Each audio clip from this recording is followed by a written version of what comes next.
부산에서 온 김종화입니다. 반갑습니다. 네.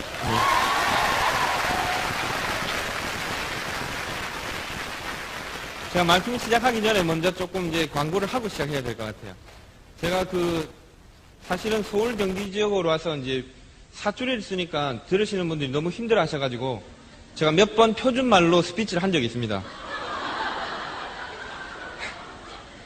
그랬더니 너무 고통스러워 하시더라고요. 그래서 제가 그냥 이제 반쯤 알아들으시더라도 편하게 그냥 사투리를 쓰겠습니다.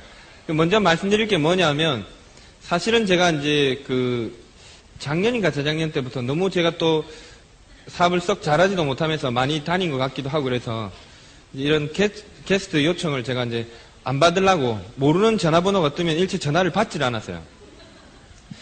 근데 계속 번호 한 개가 계속 뜨는 거예요. 나중에 되면 궁금해지잖아요. 한 30번씩 이렇게 들어오니까. 한 번은 궁금해서 이게 고민을 하다가 딱 받으니까 너무너무 점잖은 서울 말씨를 쓰시는 그 중년 신사 한 분이 안녕하세요, 김종수예요. 그러시는 거예요. 이걸 어떻게 할 수가 없어가지고. 사실은 뵌 적이 없기 때문에 제가 전화상으로 한번 거절을 했었어요. 그러다가 우연히 이제 경주의 김숙경 다이아몬드 리더분 그룹에 제가 게스트를 가게 됐는데 거기서 이제 정식으로 서로 인사를 하게 됐습니다. 그러고 나서부터 이제 다시 또 전화가 오기 시작한 거예요. 그래서 그 이후에 이제 뭐라고 입력해 놨냐면 김종수 이렇게 놨었어요. 안 헷갈리려고. 근데 경주를 갔다 온 날 뒤로부터 계속 김종수 김종수 김종수 김종수 도저히 제가 하다 안 돼서 너무너무 죄송한 거예요. 그래서 제가 전화를 받으니까 화도 한번 안 내시고 그냥 서울에 좀 한번 오라 그래서 제가 너무너무 죄송해요. 무조건 간다. 예. 언제 가면 되겠냐? 그랬더니 석 달 뒤에 오라 그랬어요. 석 달 뒤에. 이제는 뭐 어떻게 진짜 말 그대로 빼도 박도 못하고 달리기 동그라미를 치고 오늘을 준비하고 이렇게 올라왔습니다. 네.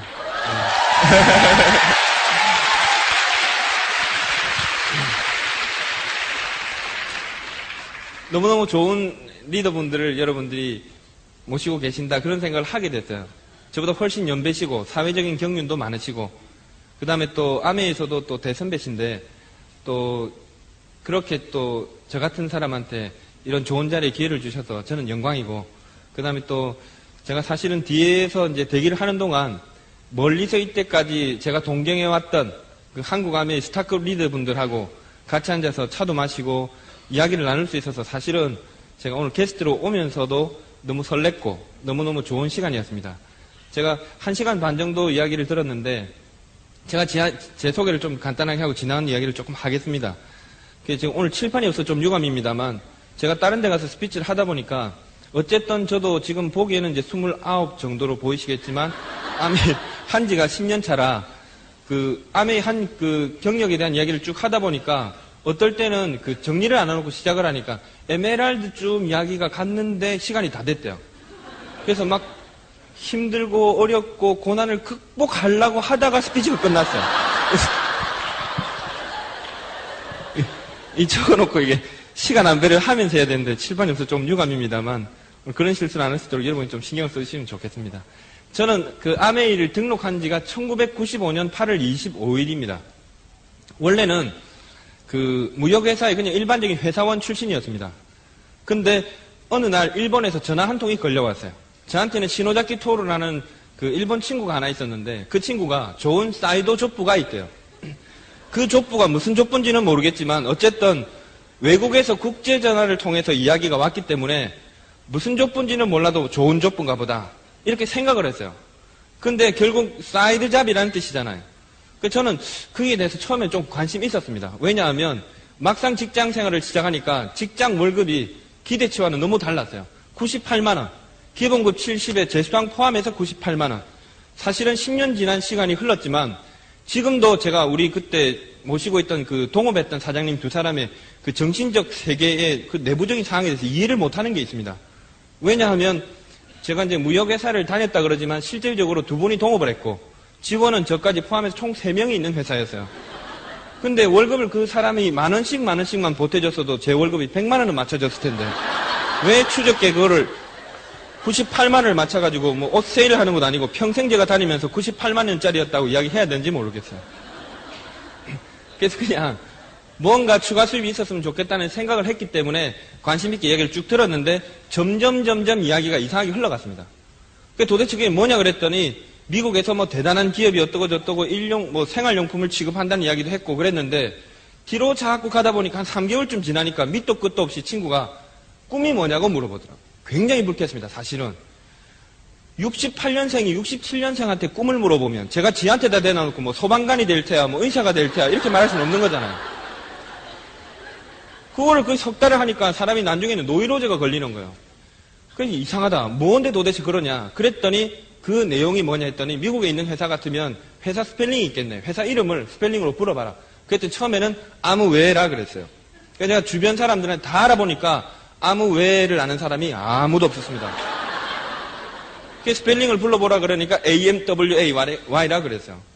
제가 이제 다니던 회사의 사장님이 해외 경험이 아주 풍부하신 분인데 당연히 아실 것 같아서 여쭤보니까 그분이 아주 잘 아시더라고요. 그래서 저보고 뭐라 그러냐면 절대로 3층 이상이면 따라 올라가지 마라 그랬습니다. 탈출을 시도하다 중상을 입는데요.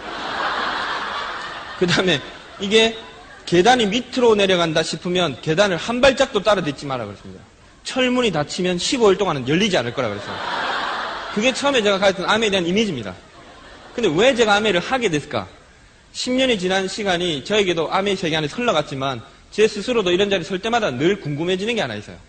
제가 재밌는 이야기를 하나 해드릴게요. 일일이 그 모든 이야기를 다 하긴 어려우니까. 여러분 혹시 맹독연 아십니까? 맹독연 모르십니까? 맹인분들이 이렇게 다니시는 거. 예. 맹인의 눈 역할을 하는 개가 있어요. 맹인을 인도하는 인도견. 일본의 나카지마 카오루라는 세계에서 가장 성공하신 분이 자기가 벌어들이는 수입으로 일본 맹독연 협회를 기부해가지고 그 단체를 이끌어가는 거를 제가 오래전부터 봐서 맹독연에 대해서는 이야기를 많이 들었는데 맹청견이라는 이야기 들어보셨습니까? 맹청견. 예. 저도 처음 들었습니다. 청각장애인들의 귀가 되어주는 개가 있대요. 무슨 이야기냐 도대체. 눈이 안 보이는 분들한테 맹독연이 있다는 거는 필이 팍 오는데 청각장애인들한테 그 맹청견의 역할은 도대체 뭐가 있을까? 궁금했습니다. 사실은 우리가 생각하는 것보다 청각장애를 앓고 있는 분들의 일상생활이 굉장히 가슴 아픈 사연들이 많았어요. 그냥 쉽게 간편해도 그 가스레인지에 물을 하나 올려놨는데 찌개를 올려놨는데 우리 같으면 뭐 끓다가 칙 하는 소리를 들으면 놀래서 가서 잊어버렸더라도 가스를 잠글 수가 있어요. 근데 그분들은 깜빡하는 사이에 뭐 다른 일을 보시다가 뭐 넘쳐서 가스가 새는데도 전혀 모를 수도 있습니다. 뭐 그런 불편함도 있고. 그 다음에 또 출가시킨 딸이 그 시집을 갔다가 오랜만에 친정을 방문하겠다고 팩스가 들어왔는데 어머니 뭐 12시쯤에 도착하겠습니다. 그러면 아침 낮을부터 친정어머니가 안절부절을 못하는 거예요. 아파트를 사시는데 벨을 눌러도 확인이 안 되니까 전혀 못 알아들으시니까 그러니까 어떤 분이 뭐라 그러냐면 벨을 눌러서 엄마가 못 들으면 문을 꽝꽝꽝 두드리면 되지 그래서 이게 청각장애라는 게 문을 꽝꽝꽝꽝 두들겨도 전혀 들리지 않는 겁니다. 그래서 그분이 아침부터 문을 열어봤다가 혹시 또 길이 막혀서 훨씬 또 늦게 올 수도 있으니까 하루 종일 안절부절된대요. 그것만 있는 게 아닙니다. 또 이제 길을 그냥 가다가 내리막에서 뒤에 달려오던 덤프트럭이 브레이크가 무슨 잘못됐어요. 막 빵빵빵빵빵빵 아줌마 비키세요 비키세요 이래도 모르고 치여 죽어야 돼요. 그런 분들한테 이 맹청견이 너무너무 좋은 일을 하는 거예요. 이거를 그 삼성에서 맹청견 훈련센터를 두고 훈련을 6개월 동안 아주 엄격하게 시켜가지고 이 그 청각장애인 분들한테 분양을 한답니다. 너무너무 좋은 사업을 하더라고요. 그래서 이 개가 소리가 나는 방향에 가서 그 확인을 한 다음에 주인에게 와가지고 주인한테 알려줘요. 그러면 주인이 이제 개를 따라가서 그 소리 나는 지점에서 뭔가 일이 있으니까 일을 처리하게 되는 겁니다. 너무너무 소중한 일을 하더라고요. 그래서 청각장애를 앓는 분들이 그 개가 하나 입양이 되면 새로운 세상을 열어가는 걸 봤습니다. 이야, 저런 세상이 또 있었구나. 굉장하다. 그리고 그 훈련 과정을 텔레비에서 다큐멘터리를 하는 걸 봤어요. 근데 이게 쫙 끝날 때쯤에 무슨 장면이 나왔냐면 이제 개를 훈련을 다 시키고 개를 분양해버리면 이제 새로운 개를 또 구해와야 될 거 아닙니까? 어디서 구해올까? 어디서 구해올 것 같습니까, 개를? 보통 개 데리고 훈련이 안 되니까 전 아주 혈통이 좋은 비싼 개를 애완견 센터 같은 데서 구입해서 와가지고 훈련을 시키는 줄 알았어요. 놀랍게도 이 개를 어디서 구해오느냐 하면 유기견 센터에서 구해와요. 유기견 센터가 많은 데입니까? 버린 개. 그러니까 지역마다 좀 차이가 있는데 일반적으로는 14일에서 21일 사이에 주인이 나타나지 않으면 이 개를 그냥 죽입니다. 거기가 유기견 센터라고요. 요즘 또 특히 경기가 어려워가지고 유기견들이 2배 이상 증가했다는 이야기를 들어봤는데 거기서 개를 구해온대요. 그 순간 제가 생각했습니다. 야, 역시 기업은 기업이구나. 밖으로 겉으로는 좋은 일 한다 그래 놔놓고 결국은 저놈들이 공짜로 개를 데려와가지고 훈련시켜서 비싼 돈에 분양하는구나 저게. 참 사회 봉사활동 이상하게 한다 라고 생각했는데 그 프로그램을 찍어가던 PD도 똑같은 생각을 해서 그 조련사에게 질문을 했어요. 왜 데려올 때 많은데 하필 개를 유기견 센터에서 데려오느냐. 그분의 대답이 재밌었습니다. 뭐라 그러냐면 애완견은 훈련이 안 된다. 유기견만이 맹청견이 될 수가 있다. 무슨 말이냐 그게 도대체. 애완견에는 자립심이 없어 안 된대요. 개한테 또 무슨 자립심이 나오냐 그게 또. 사람한테도 잘 없어가지고 고민인데. 무슨 이야기를 하냐면 애완견들은 그 자체로 존재하는 것으로 애교 뜨는 걸로 먹이를 구해 먹었대요. 한 번씩 여자분들한테 시집 안 간 여자분들한테 이상형을 물어보면 이상형이 뭐라 그럽니까? 있는 그대로의 저를 사랑해 줄 수 있는 남자면 좋겠어요. 그래. 세상이 얼마나 급격하게 변하고 남자가 나가서 사회생활하는 동안 정신적 세계가 얼마나 성장하고 변해가는데 지는 늘 있는 그대로만 그냥 사랑해달래요. 기절하겠어요. 걔도 그런 것들을 애완견이라 그래요. 아무 행위도 하지 않고 나 원래 이쁘게 태어났으니 먹이 좀 주세요. 이런 거. 그래서 훈련이 되지 않는답니다. 유기견들은 버림을 받아봤대요. 안락한 삶을 살아오다가 굶어 죽을지도 모르는 극한의 상황에 가봤대요. 아무도 자기를 향해서 알아서 먹이를 주지 않는 상황에 들어가 본 거예요, 이게. 그래서 어떻게 합니까? 그 전까지는 비싼 사료, 향만 조금 거슬려도 밥통을 입으로 밀었는데 가릴 것 없이 쓰레기통도 뒤져봤대요. 그렇게 하다가 이놈들이 유기견 센터로 온답니다. 그래서 이놈들은 먹이를 그저 그냥 공짜로만 먹을 수 없다는 사실을 이미 알고 있대요. 그래서 반드시 어떤 대가를 지급하고 어떤 보상을 받겠다는 생각을 계도한답니다.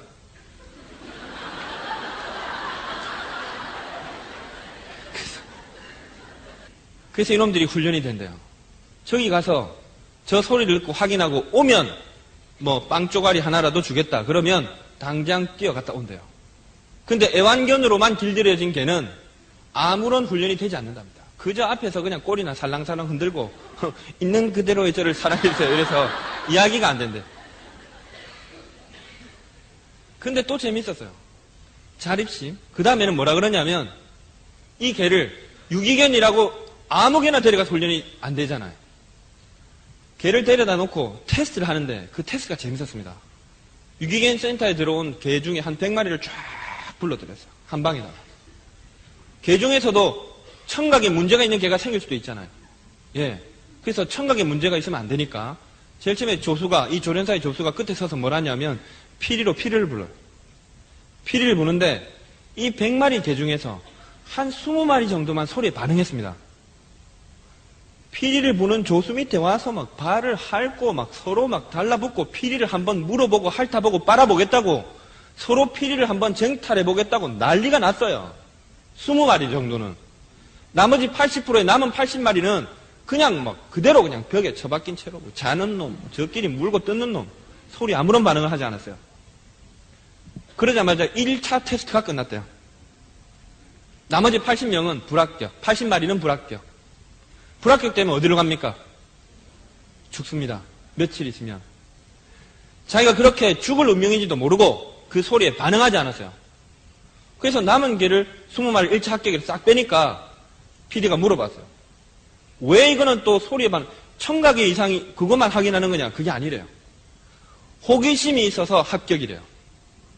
새로운 소리가 났는데 호기심이 없는 개 같으면 앞으로 현장에 상황이 벌어져도 지가 그냥 관심이 없으면 귀찮으면 소리는 들었었어도 꼼짝도 하지 않는답니다. 그래서 청각에 대한 호기심을 가진 놈을 추려낸 거랍니다. 그러고 버렸어요, 나머지는. 나머지 20마리가 남았어요. 20마리를 데리고 조수가 피리를 보니까 난리가 난 거예요, 진짜로. 전부 다 이게 소리를 좋아하는 놈들만 있어가지고. 근데 거기를 싹 보고 있다가 피리를 막 불고 있는데 한 사람이 뒤로 싹 다가가가지고 접었던 우산을 콱 폈습니다. 걔들이 어떻게 했겠어요? 놀래가지고 콱 흩어졌어요. 전부 막 캥 하면서 벽면에 싹 붙었습니다. 그러고 그 우산을 탁 놓는 위에다가 그렇게 한번 빨아보고 물어보고 씹어보고 싶어 하던 피리를 싹 올렸어요.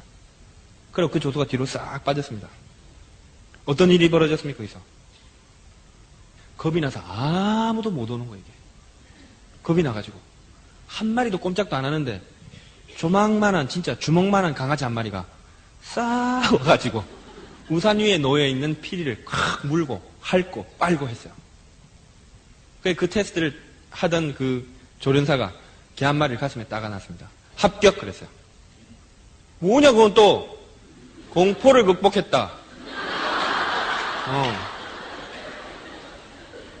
오늘 한 마리 건졌대요. 그러니까 PD가 또 물어봤습니다. 아니 100마리 중에 한 마리 나왔냐 이게. 오늘 수확 너무 크다. 보통 때 오면 한 마리도 건지지 못한다. 2차 테스트까지 와서 대부분 그 우산 위에 놓여있는 피리를 속으로는 탐은 내지만 그 우산이 겁이 나가지고 아무도 오지 않는데요. 그게는 왜 합격입니까? 자립심이 있고 호기심을 가지고 있고 공포를 극복했기 때문에 앞으로 주어지는 6개월 동안의 강한 훈련을 전부 견뎌낼 거라 그랬어요. 그리고 그 개를 데려가서 훈련을 시키고 6개월 이후에는 이 개가 어쩌면 보름 만에 21일 만에 유기견센터에서 그냥 죽어갔을 운명인지도 모르는데 청각장애를 앓는 가정의 일양이 돼서 그 청각장애 가정들에게 또 다른 식구처럼 또 다른 세계를 열어주는 또 다른 귀가 돼가지고 일생을 마치게 됩니다. 너무 대단하다. 그 장면을 보다 굉장히 감동받았어요. 아메를 전 10년 동안 해왔기 때문에 저거 완전 아메이다. 제 파트너도 이런 사람이 있어요. 제가 같이 막 어딜 다니면 너무너무 제 호기심이 많아가지고 막 두리번거리니까 사장님 우리 김정학 사장님 너무너무 호기심 많으신 것 같다. 저는 통 호기심이라고는 없어요. 뭐 이런 사람이 있어요. 예? 이게 무슨 말인지 모르시는구나. 호기심이 없다는 말은 무슨 말이냐. 저 진짜 바보예요. 이하고 똑같아요. 어릴 때부터 호기심이 많은 놈들은 어떻게 해요? 엄마 왜 다른 동그랗다가 자꾸 손톱 모양처럼 바뀌는 거예요? 파도는 왜 철썩철썩 치는 거예요? 궁금해 죽는다니까 어릴 때부터. 근데 호기심 없는 것들은 늘 그냥 멍하니 살아. 알고 싶은 게 없어. 호기심이 많았던 놈들은 그런 궁금증을 계속 풀어가다가 삶의 새로운 지혜나 지식들이 알게 모르게 계속 쌓여갑니다. 나중에는 시간이 지나면 지식의 총량에 엄청난 차이가 일어나요. 더 중요한 게 하나 있습니다. 지금 우리가 사는 21세기는 우리가 예측할 수 없는 엄청나게 많은 상황들이 우리에게 닥쳐와요. 과거의 경험이나 데이터들이 무조건 앞으로의 우리 인생에 100% 도움이 된다고 함부로 말하기도 어렵습니다. 얼마 전에 어떤 분이 제가 글을 보니까 이런 게 있더라고요. 인생을 비유하기를 산에 오르는 걸로 비유하는 사람들이 많은데 실질적으로 산에 오르는 것과 비유된다는 것은 좀 어폐가 있다. 우리 인생이라는 것은 사막을 횡단하는 것과 유사하다. 왜냐? 산이라는 것은 근처에 가서 딱 서는 순간부터 분명한 목적지가 우리 눈에 보이는 거야. 근데 사막이라는 거는 횡단하겠다고 서면 사방천지 지평선뿐이기 때문에 목표를 잡기가 그렇게 어렵답니다. 우리의 인생이 그와 똑같아요. 대단한 능력을 갖고 태어나지만 실질적으로 어떤 인생의 목표를 가질 것인가를 정하는 것이 너무너무 어렵답니다. 산을 오를 때는 명확한 목표를 향해서 그냥 걸어가기만 하면 돼요. 체력이 안 돼서 포기하는 사람만 나옵니다. 근데 문제는 뭐냐? 사막을 건널 때는 지도를 가지고 사막을 건너면 절대로 살아남을 수가 없대요. 왜 그렇습니까? 사막의 지형은 그날 달라지기 때문에 그래요. 자고 일어나면 산으로 표기돼. 지난번에 사막을 가면서 그림을 그려준 사람이 지나갈 때는 산이었는데 심한 바람이 하나 불어서 산이 저기 가 있어요. 그래서 사막을 건널 때는 나침판을 들고 가야 된대요. 방향성을 잡고 가야 된답니다. 새로운 것들이 계속 우리에게 밀려옵니다. 과거에 내가 가졌던 지식들이 앞으로 살아가는 것에 무조건 플러스라고도 믿기 어려운 세상을 우리가 살아요. 그런데 이런 세상을 살면서 만약에 호기심이 없는 사람이라면 새로운 세상에 적응해서 잘 살아나기는 참 어려울지도 모릅니다. 그래서 그 장면을 보고 굉장히 제가 공감을 했어요. 그럼 나는 어떤 개일까? 만약 내가 유기견 센터에 버려진 개 한 마리 중에 하나였다면 나는 저 테스트를 통과했을까? 여러분 어떻습니까? 여러분 어떻습니까? 제가 확신하건대 여기 오신 분들은 이런 주말에 쉽지 않은 시간을 내셨어요. 이까지 오신 분들은 두 번째, 첫 번째 테스트는 전부 통과하신 분들입니다. 남들이 이렇다 저렇다 뭐라 하는데 어쨌든 여러분들은 아메에 대한 호기심을 가지고 긍정적으로 아메에 접근해서 이 사업의 비전을 보신 분들입니다. 테스트는 하나 더 남았습니다, 이제. 네. 우산 펴는 것 때문에 놀래가 오다닥! 그 테스트만 남았어요. 저는 뭐가 있었을까? 그 생각했습니다. 제가 고등학교 때 기억인데, 고등학교 2학년 겨울방학 때, 저희 어머님, 아버님이 이제 두 분이 이혼을 하셨어요. 그냥 평범했던 서민 가정에서 경제적인 어려움이 동시에 오면서 두 분이 이혼하시는 것 때문에 또 아주 경제적인 상황이 극단적으로 이렇게 돌아가기 시작했습니다. 저희들이 살고 있던 아파트를 저희 어머니가 이제 전세를 내고 전세금의 반을 이용해서 주택 2층에 전세로 들어가고 나머지 돈으로 저희 어머니가 무슨 장사를 하셨어요. 그런데 어떻게 하셨는지 진짜 뭐 손바닥만한 가게를 하셨는데 뭐 긴 시간 안 갔는데 말아 드시더라고. 네.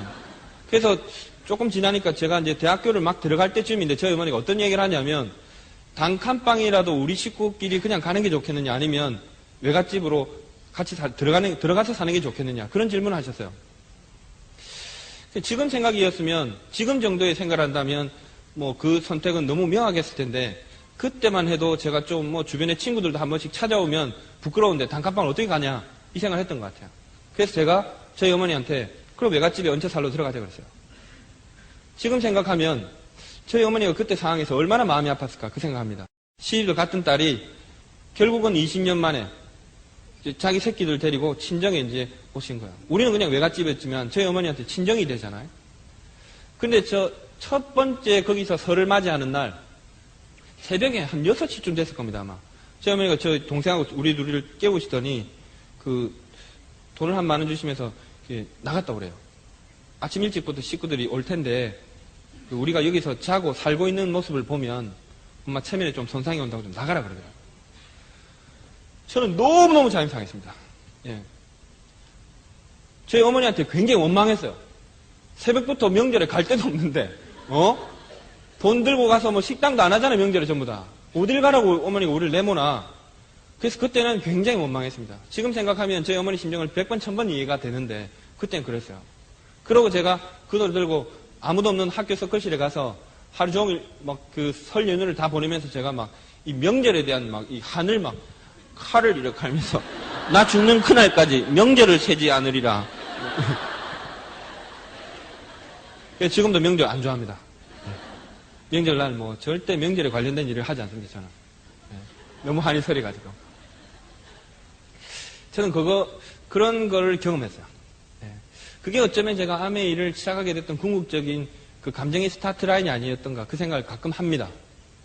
그냥 늘 당연한 것처럼 내가 밥을 먹고 내가 살고 있는 집이 원래 있고 부모님들이 그렇게 살아가고 부모님들이 그렇게 그냥 원래 건강한 것처럼 이렇게 모든 것을 당연하게 생각하지 못하고 그 예민했던 사춘기를 지나가게 됐어요.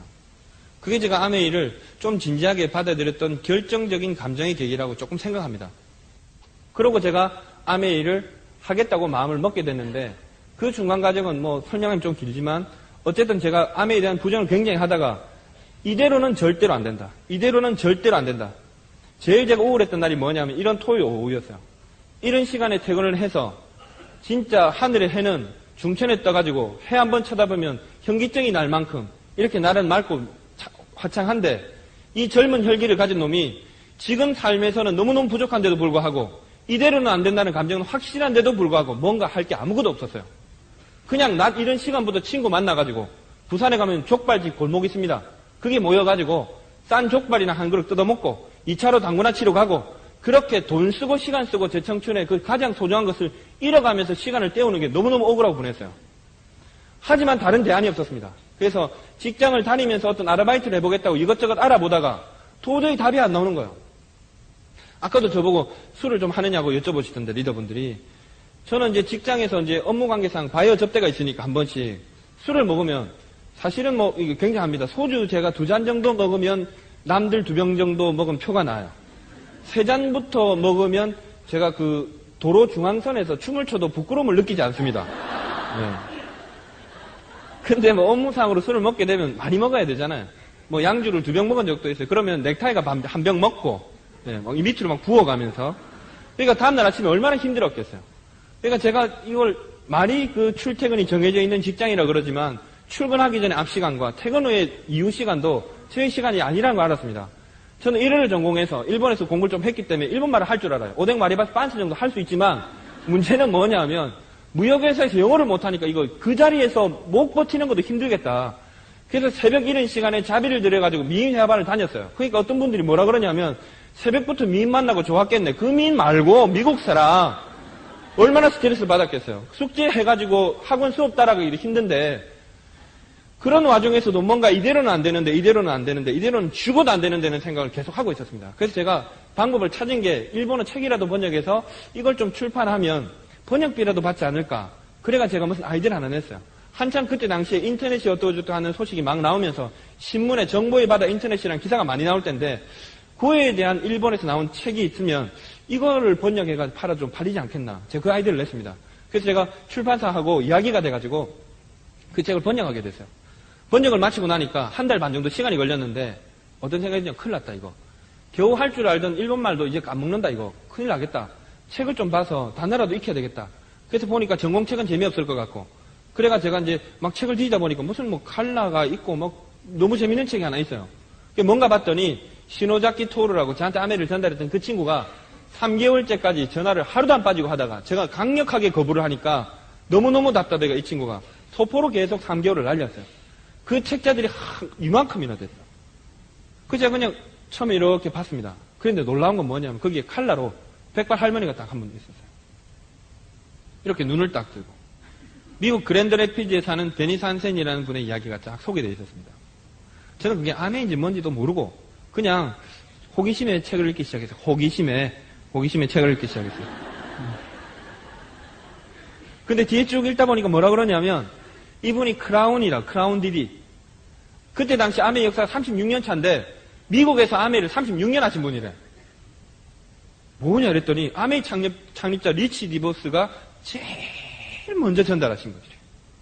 옛날에 뉴트리라이트라는 데서 디스트리뷰터로 활동했던 아메이 창립자 리치 디보스가 뉴트리라이트 WX 소비자로 만들었던 분인데 이분이 나중에 뉴트리라이트가 일반 매장 판매를 하면서 그에 대한 문제가 생겨가지고 아메이라는 회사를 창업하고 제일 먼저 찾아가서 LOC를 전달했던 첫 번째 소비자라고 소개가 돼 있었어요. 그때 당시에 아메이 역사에서 성공한 사람 SP 뭐고 아무도 없을 텐데 이 베니스 한센 여사는 리치 디보스라는 젊은 청년이 보여줬던 그 싱그러움이나 열정이나 그 다음에 또 너무 싹싹하고 착해가지고 신용할 만한 친구다. 그래서 한번 그 제품을 샀는데 써보니까 너무너무 싸고 좋아가지고 이거를 입으로 광고를 시작한 거야. 그래서 이분이 결국은 크라운 디디가 되고 억만장자가 됐다 그러는데 저는 크라운이 뭔지도 몰랐고 억만장자가 뭔지도 몰랐습니다. 그런 이야기는 듣기도 싫었어요. 근데 어디 장면에서 제가 충격을 딱 받았냐면 이분이 그랜드 레피지라는 그 동네에서 36년째 이사를 안 갔대. 굉장하다.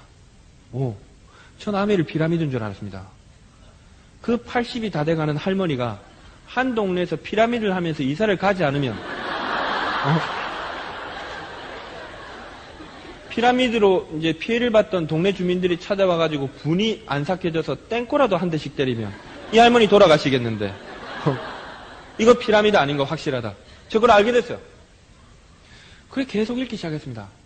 그랬는데 이 베니스 한센이 마지막에 아주 결정적인 한마디가 있어요. 일본 기자가 질문했습니다. 당신이 전 세계에서 가장 안미 사업을 오래 하신 분인데 36년 동안 사업을 해오시면서 이 사업의 가장 큰 비전이 뭐라고 생각하십니까? 그랬더니 이 베니스 한센 여사가 지금 내 나이 80에 현역으로 할 수 있는 일이 있으면 당신 한번 말해보시오. 일본 기자가 일어났습니다. 뭔가 좀 느낌이 이상했습니다. 그래서 그날부터 제가 퇴근만 하면 친구가 보낸 책을 계속 읽기 시작했어요. 놓을 수가 없었습니다. 진짜로. 네. 무협지 이런 것도 제가 뭐 읽어본 적도 없는데 이 책은 진짜 놓을 수가 없었어요. 무협지에 빠지는 거 100배 이상이었습니다. 그리고 막 흥분되기 시작했어요. 그러고 우리 신호작기가 그 즈음에 한국에 또 들어왔어요. 그게 두 번째였습니다. 첫 번째 방문 때는 완전 생쇼를 하고 둘이서 막 난리가 한번 났었어요. 데몬스트레이션이라 그러죠. 부산에 지금은 메리어트라는 데로 바뀌었습니다만 해운대에 하얏트 호텔이라고 있었어요. 그 방을 잡아놓고 친구가 큰 트렁크에서 뭐 이상한 뭐를 꺼내더니 저한테 대단한 세제가 있대요. 김상 혹시 세제를 써보고 감동받아 본 적이 있냐 그랬습니다. 그래서 제가 뭐라 그랬냐면 감동을 받는 세제 같으면 난 절대로 쓰지 않겠다. 아침에 출근하기 바쁜데 양치질을 하다가 감동을 받아가지고 이렇게 울고 엄마가 빨래를 하다가 감동을 받으면 일상생활이 문란해진다. 감동 안 받고 싶다. 제가 그랬어요. 그냥 뭐 당황을 해가지고 어쨌든 감동할 거다 이러면서 막 심각하게 호텔방에서 데몬스트레이션이라고 보여줬습니다. DC 드랍스라고 퐁퐁이라는 걸 보여줬는데 제가 얼마나 기가 찼냐면 이렇게 해가지고 쫙 하더니 물을 확 부어요. 하나는 확 빠지고 하나는 이렇게 그대로 그 오래 싹 붙어 있더라고요. 제가 뭐라 그랬냐면 보자마자 막 김상 대단하지, 굉장하지, 감동하지 이러는데 그래 어느 게 아메 건데 제가 그래 뭐라고 했습니다. 희게 확 붙어 있어야 좋은 세제인지 확 빠져야 좋은 세제인지 전 몰랐어요 그거를. 저는 그 이야기를 들으면서 그냥 감정적으로 야 저거 그냥 한 10만 원치 정도는 사줘야 되겠다 그 생각했었습니다. 그러고 두 번째 친구가 들어왔는데 그때는 제가 암에 대한 마음이 열렸었어요. 그 자료들을 다 봤기 때문에. 그러고 친구가 보여주는 수익 구조를 듣게 됐습니다. 그러고 제가 제 혼자 암회를 하기로 마음먹었어요. 그러고 저 혼자서 암회를 시작했습니다. 그게 95년도 11월 달이 95년도 그때 한 뭐 10월 달인가 되는가 보다. 한 가을쯤이었습니다. 했는데 제가 시작하자마자 마음이 너무너무 급한 거예요. 너무 충격했던 건 뭐냐면 한국 암에 그때 당시 등록자가 100만 명이래요. 그럼 그렇지. 이렇게 대단한 일이 내한테만 왔겠나. 결국은 이게 이런 거구나. 막. 마음이 조금 죽겠는 거야, 이게. 어떤 분들은 등록된 사람이 많아서 뭐 이제 늦었다고 안 하시는 분 계시는데 이 좋은 거 내만 안 하고 있었구나 싶어가지고 이렇게 시간을 미루다가 큰일 나겠다. 당장에 시작해야 되겠다 싶어서 바로 다음날부터 어떻게 했냐면 영항을 끊었습니다. 다니던 영항을 끊고 6시부터 8시까지 수업이 있는데 6시까지 회사로 출근했어요. 출근을 딱 해가지고 회사 공중전화 박스에 가가지고 그 회사 전화기 쓰는 건 좀 미안하더라고. 우리 사장님 돈이 나가는 거니까. 그래서 공중전화 잔두를 한껏 바꿔가지고 공중전화에서 친구한테 전화를 돌렸습니다. 새벽 6시에 친구들 전화를 돌리면 친구들 굉장히 놀랍니다. 다들. 예. 대단한 비즈니스가 있다. 대단한 사업이 있으니까 전부 만나서 이야기자 그러면 한 명도 거절을 안 했어요. 전부 잠결에 그냥 알겠다고 다 튀어나왔습니다. 그때는 휴대폰 삐삐가 없던 시절이라 부산에 부산역 옆에 제가 직장을 다녔는데 아리랑 호텔이라고 있어요. 그 호텔 로비에서 만나자 그래가 전부 친구들 불러내놓고 전부 등록시켰습니다. 예. 저는 이때까지 아메일 하면서 한 명이라도 만나서 등록을 못 시켜본 사람은 단 한 명도 없습니다. 거짓말 아닙니다. 비결 하나 가르쳐 드릴게요. 친구를 딱 만나면 아메일이나 물어봐요. 모른다 그러면 무조건 등록하라 그럽니다. 예. 안다 그러면 어떻게 하냐 그러면 뭐 피라미드 아니면 막 날뛰는 친구들이 있어요. 그러면 피라미드 아니다. 그래도 어쩌죠 뭐죠. 피라미드 아니다. 예. 그럼 등록. 그래가지고 제가 한두 달 하니까 한 200명이 등록됐어요. 예. 그러고 제가 3% 하고 그랬습니다.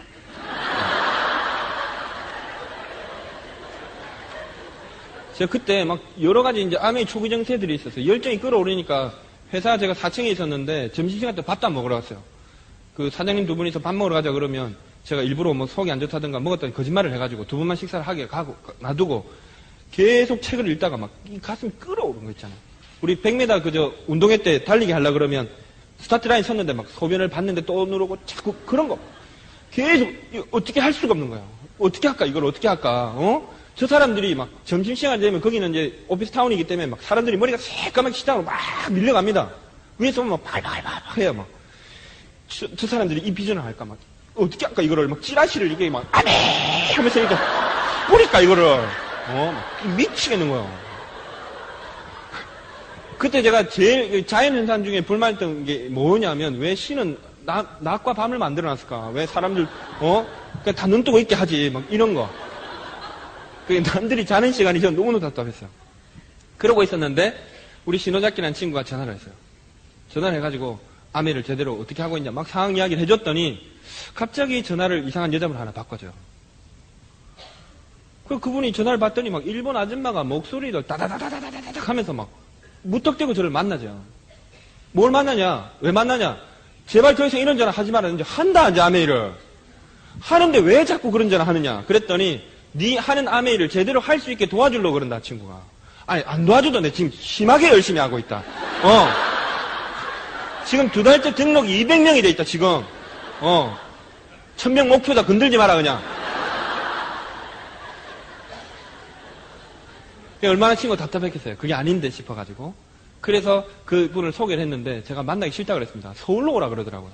그 길이 어딘데? 회사를 다니고 있는데 제가 계속 거절했어요. 그냥 전화가 막 계속 거절하면 또 다른 이야기를 하고 또 다시 이제 청하고 또 제가 거절하니까 또 딴 이야기를 막 하고 듣다 보면 또 청하고 이러다 보니까 소화기를 쫙 들고 거의 40분이 지나간 거예요. 국제전화가 40분이 됐구나 막 속으로 이렇게 생각이 드는데 이거 내가 건 거 아닌가 싶어요. 우와, 걱정인데, 걸려왔구나. 생각하는 순간, 가지마가 다시 서울에서 보자. 하이! 하이! 이렇게. 제가 사실은 여기 도착해서 이 앞을 보다가 제가 10년 만에, 10년 전에 저 인생에서 역사의 장소에 다시 왔어요. 잠실 롯데 앞 여기입니다. 사실과 진실이 두 개가 존재하지만, 여러분 이 길을 어떻게 감정을 가지고 오셨는지 모르겠는데, 저는 앞에서 한참 담배를 피우고 커피를 한잔 마시면서 많은 생각을 했습니다. 무턱대고 서울의 명동의 세종호텔이라는 데서 만나져요. 예. 차를 몰고 왔는데 제가 서울 지리도 모르는 주제에 차를 몰고 왔으니 얼마나 난리가 났겠어요. 강을 잘못 건넜다가 잘못 건너왔다가 막 이러다가 약속 시간을 어겨버렸어요. 그리고 헐레벌떡 호텔에 들어갔더니 그 세종호텔 로비에 사람이 그때 꽤 많은 분이 계셨는데 참 이상한 인연 같았습니다. 서로가 서로 알아봤어요. 바로 가서 인사 딱 했습니다.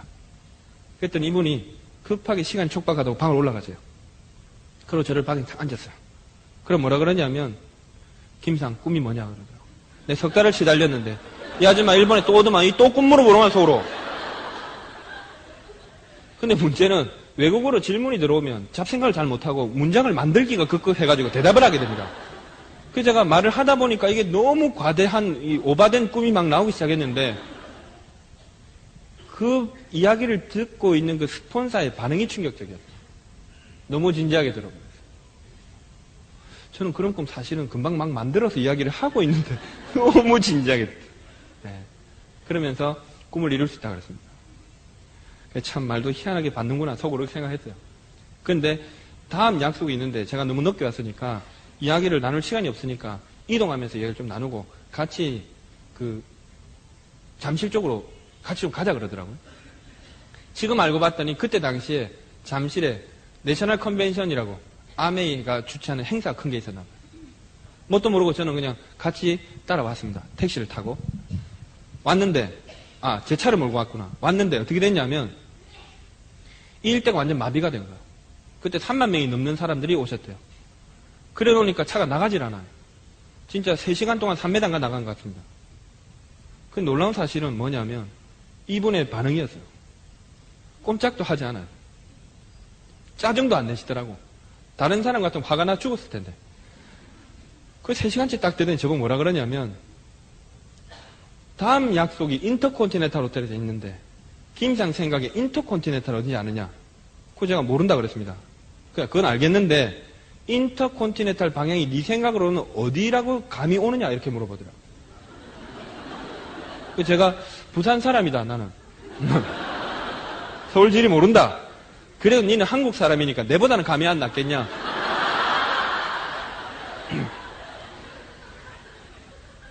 그래서 제가 저기를 갔습니다. 저기. 왜 그랬냐면 이 길은 3시간째 3m 나갔는데 여기 하면 또 일로 가야 되잖아. 그래서 저기 그랬어요. 전 텅텅 비었더라고, 차로가. 그러니 뭐라냐면, 인터컨티넨탈 어떤 식당을 오래 메모를 남겨놓겠대.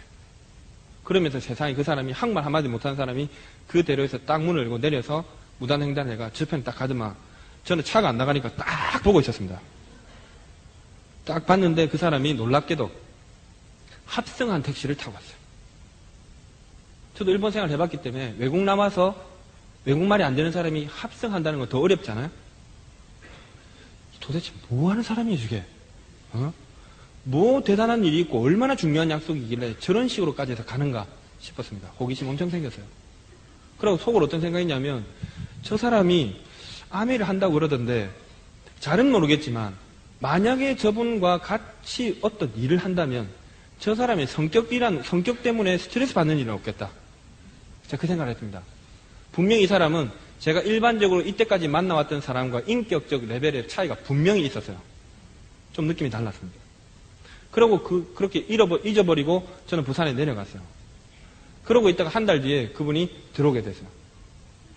부산으로 왔습니다. 그리고 저한테 쇼도 플랜이라는 것도 가르쳐주고 그 다음 같이 미팅을 다니게 됐어요.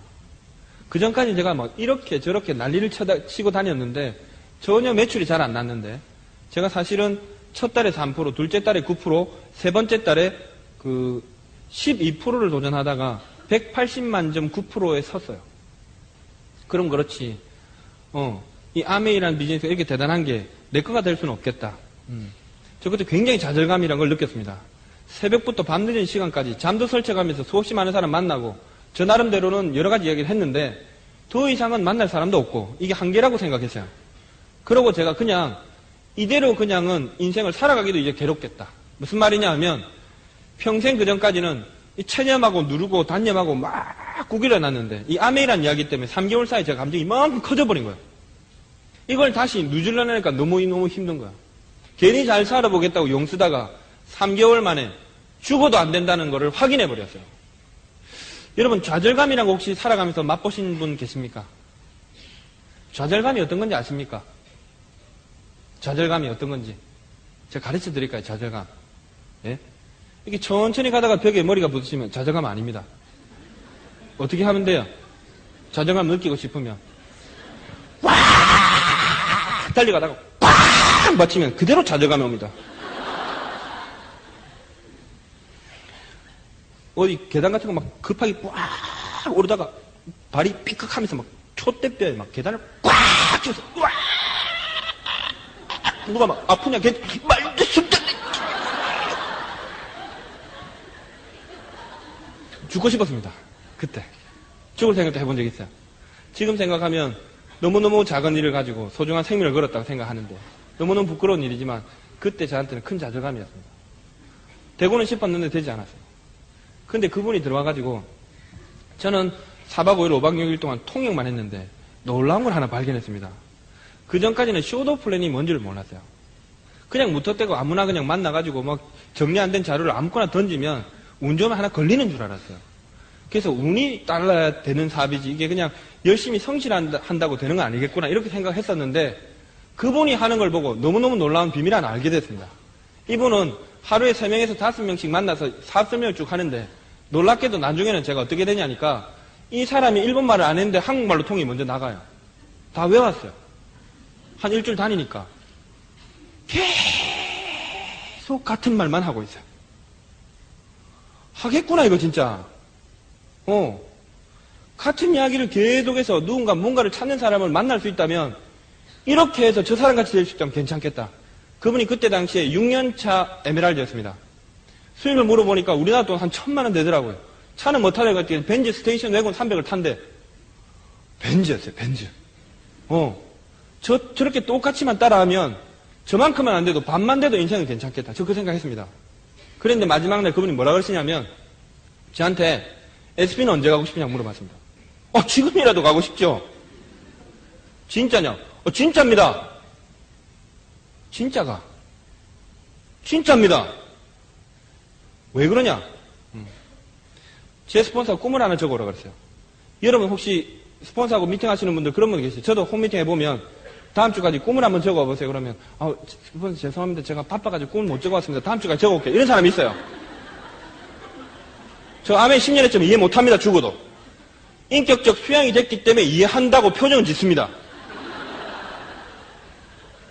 제가 뭐라 그랬냐면 그분이 다음날까지 처음에 한국 들어오셔가지고 다음날인가 저보고 롯데호텔에 묵으시면서 꿈을 적어오라 그랬어요.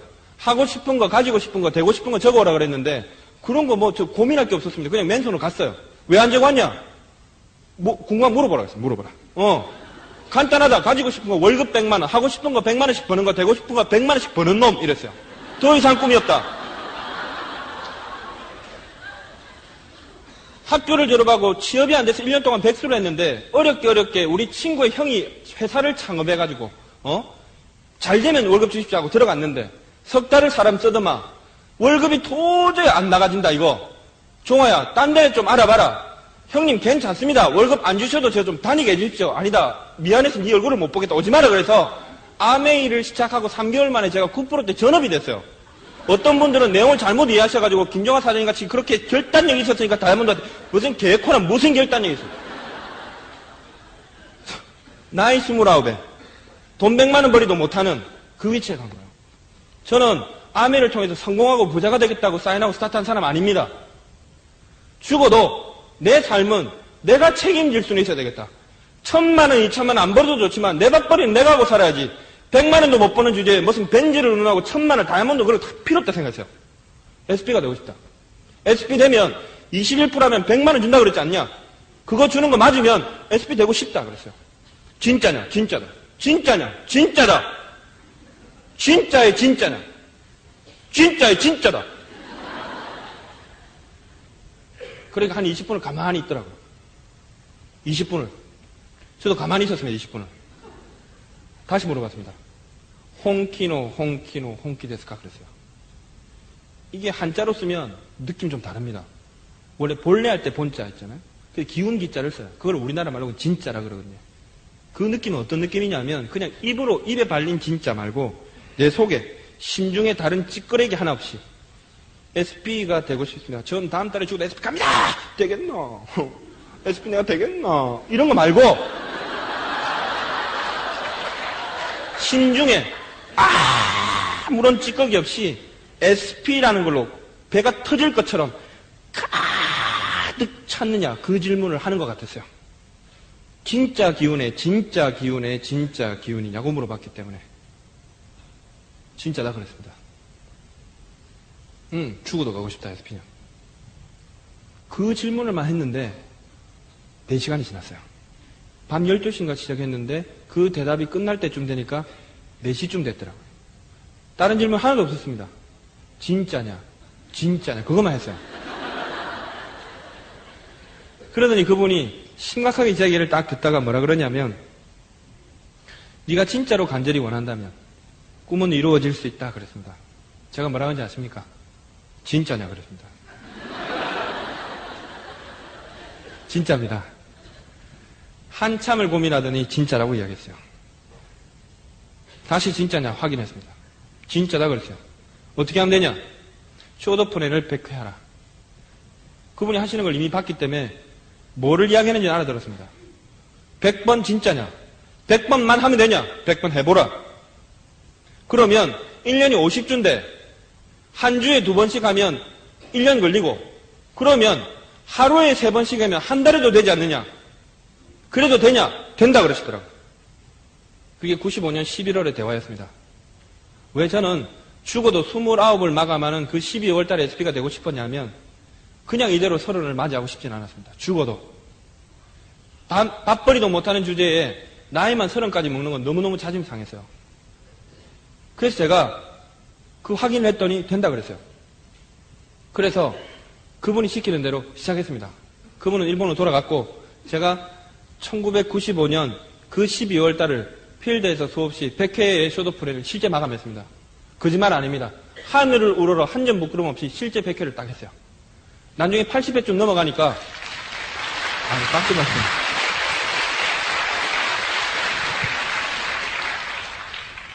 그 12월 달 그렇게 SP를 마감했습니다. 그게 꿈이 있었어요. 그때 당시에. 아메이를 하면서 새로운 꿈이 생기더라고요. 제가 뭐였느냐면 진짜 목욕을 한번 해봤습니다. 목욕을, 샤워를. 예. 집에 10시, 11시, 12시 이렇게 들어오잖아요. 그럼 10시, 점점 이제 12시 넘어야 들어오는데, 그때는 24시간 목욕탕 하는 데가 없었어요. 집에서 샤워할 수 있는 상황이 아니었습니다. 우리 집에서 샤워를 한번 하려면, 겨울에는 그 다이아몬드 결단 이상의 결단이 요구되는 그런 상황이 있거든요.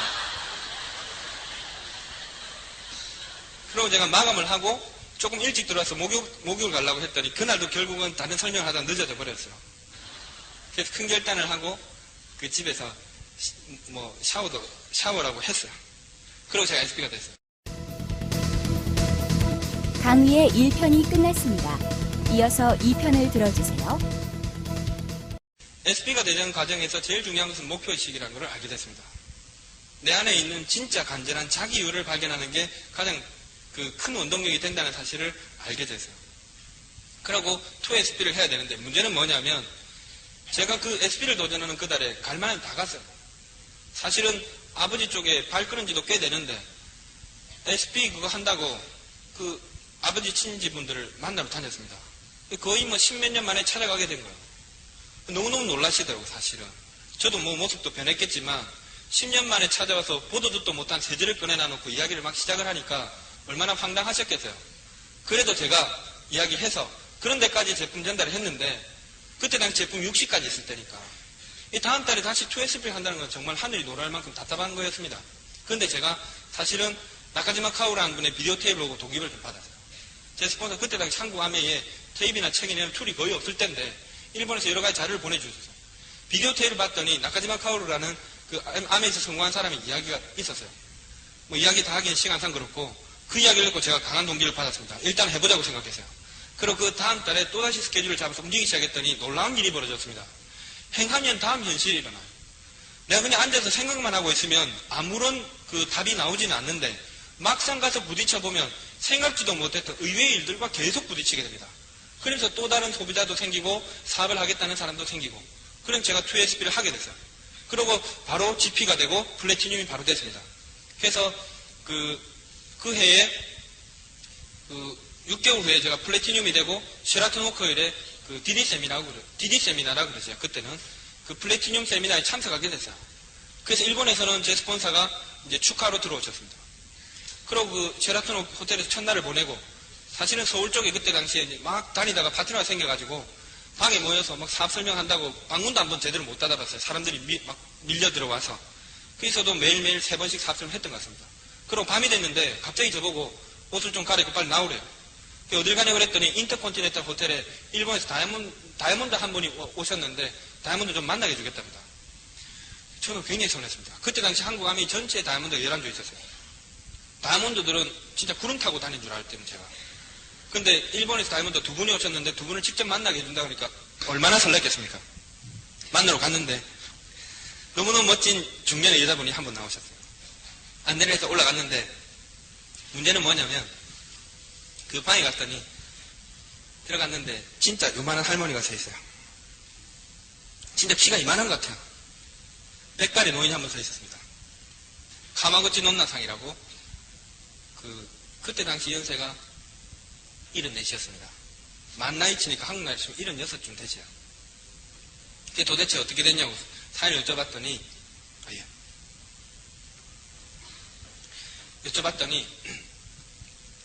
이분이 아메이를 우리나라 나이로 치면 한 62 되시겠네. 만 나이 60에 아메이를 시작하셨대요. 12년 만에 다이아몬드 되셨답니다. 너무너무 충격이었어요. 도대체 누구한테 아메이를 전달받았냐. 그랬더니 막 옆에 분들도 같이 웃어요. 딸이 무난동녀 딸이 하나 있는데 딸이 이혼을 했대요. 그래서 그 이혼한 딸이 이혼 이후에 이태리로 가버렸답니다. 너무너무 가슴 아프잖아요, 자기는. 피부치 하나 있는데 그 귀한 딸이 이혼의 상처를 받는 걸 보는 것도 가슴 아픈데 그 이후로 이제 멀리 가버렸으니까 만날 수도 없게 됐잖아요. 그랬는데 이혼한 전 사위가 자기한테 찾아와서 할머니 보고 꿈이 뭡니까 물어보더랍니다. 그래서 그분이 뭐라고 표현했냐면 우리 집안을 무시한다고 생각했대요. 아메이라는 이야기를 들을 땐 더 했답니다. 얼마나 우리 집안 자체를 우습게 봤으면 이놈이 이런 상황이 벌어졌는데도 불구하고 내한테 또 피라미드를 해라고 와서 이야기를 하는 것인가. 너무너무 분했답니다. 근데 놀랍게도 이분이 매달 1년을 찾아오기 시작합니다. 1년이 지나니까 생각이 좀 달라지기 시작하더래요. 도대체 그 일이 뭔가? 그 생각도 들고, 그 다음 지나온 인생을 쭉 생각해 봤더니, 한 번 30대 때 누군가 다른 일을 권유했는데, 그때 자기가 그 일을 거부했답니다. 이유는 애가 어려서. 40대 때 또 한 번 일에 대한 권유를 받았는데, 그때도 거절했대요. 뭐냐면, 이 나이에라고 생각했답니다. 40대라는 나이, 벌써. 그리고 저거 뭐라 그러냐면, 김상이 보기에 나는 늘 할머니로 있었던 것 같지, 그랬어요. 본인도 저처럼 20대와 30대에 푸르른 시절이 있었다. 그러면 제 손을 딱 잡고 이야기를 하셨습니다. 저는 그 장면을 10년이 지났지만 잊을 수 없습니다. 그때 당시에 길게 살면 나이 60이 되셨을 때 70까지 살 수 있을 거라 생각하셨대요. 인생에 이 소중한 10년이 남았는데 나는 과연 남은 인생 10년 동안 나는 뭘 하고 싶은가를 생각해 봤더니 한 개 딱 있더랍니다. 분명한 꿈이. 딸을 찾아 좀 봤으면 좋겠다. 일본에서 이태리까지 간다는 건 너무너무 경비가 많이 드니까 자주 갈 수가 없어요. 딸을 좀 자주 봤으면 좋겠는데 한 달에 한 번만 볼 수 있으면 소원이 없겠는데 이 경비가 만만치 않으니까. 그래서 결국 그분이 나이 60에 아메를 시작하셔가지고 70이 되는 나이에 다이아몬드가 되시고 지금까지 아메를 하고 있습니다. 그러면서 저한테 손을 잡고 뭐라 그러셨냐면 절대로 포기하지 말라고 했습니다. 김상, 절대로 포기하지 마라. 네 주변에 아메를 같이 하던 동료 모든 사람이 다 그만둬도 절대로 포기하지 말라고 했습니다. 10년이 되기 전까지는 암의 일을 이야기하지 마라 그랬습니다. 스스로 암의가 어떤 사업이라고 판단하지 마라 그랬습니다. 10년이 될 때까지 본인처럼 무조건 해보라 그랬어요. 그러고 20분 동안 서서 계속 절대로 포기하지 마라. 절대로 포기하지 마라. 그러셨어요. 그리고 제가 셰라톤으로 돌아온 차 안에서 정말 뒤통수를 정으로 두들겨 맞은 기분이었습니다. 저는 100만 원 때문에 암을 했어요. 이미 플래티늄이 돼서 그때 월 소득 한 150만 원 됐던 것 같습니다. 두 줄이 독립돼 있었고 옆에 이제 사이드가 좀 많았는데 막 이제 수입이 늘어가고 있었어요. 저는 꽤 만족했어요. 1000만 점이라는 것도 꿈 같은 숫자였는데 이미 1000만 점 훌쩍 넘어서 밑에 그룹 독립도 되고 와, 이 정도면 괜찮다 라고 생각했는데 이분은 다른 이야기를 하셨어요. 내가 생각하는 아메이의 사이즈가 아닌 것 같다. 내가 모르는 또 다른 세계가 아메이 안에 뭔가 있는 것 같다는 생각했습니다. 그리고 제가 그 에메랄드를 도전하게 됐어요. 수없이 그 기초사업설명을 가면 OM이라는 자리에서 강사들이 늘 하시는 말씀이 에메랄드가 되면 가난과 이별하는 핀이래요. 수없이 많은 여자들과 이별해봤지만 그 이후에 남는 것은 찢어버릴 사진뿐인데 그놈의 가난하고 한번 이별해보고 싶은데 도대체 에메랄드라는 핀이 뭐길래 가난과 이별한다고 하느냐. 가보고 싶다 생각했습니다. 그래서 제가 에메랄드를 도전해서 97년 9월 1일부 에메랄드가 됐습니다. 사실은 본격적으로 사업을 하고 22개월 만에 에메랄드에 진입을 했어요. 그래서 제가 되고 보니까 그때 당시 한국 아메이 전체 에메랄드 이상이 200조밖에 되지 않을 때입니다. 예. 근데 문제는 뭐냐면 저는 세 줄이 독립해서 에메랄드가 카운트가 시작되는 순간부터 인생에서 제일 가난한 시기를 겪었어야 됐어요. 저희 어머니가 하시던 그 의류 도매업이 있었는데 한 13년 하셨더랬습니다. 근데 그게 말 그대로 부도가 난 거야. 그래서 뭐 집에 그 초대 안 했는데 새벽 2시에 3시에 사람들 많이 오시고 그 다음 또 제가 이제 제 교육장에서 막 기초사업 설명을 하고 있으면 저희 어머니한테 돈 받을 거 있는 분들은 아메가 도대체 뭐 돈은 된다고 하는데 아들이 뭐 돈을 벌고 있다 그러는데 수익 구조가 어떻게 되는지를 모르니까 이분들이 평소에 한 서너 명씩 이렇게 뒤에 와서 필기를 아주 열심히 하면서 이렇게 듣습니다. 네. 그리고 강의가 마칠 때쯤 되면 그분들이 제발 꼭 김종학 꼭 다이아몬드가 돼서 빚을 갚아 뭐 이런 표정을 보이면서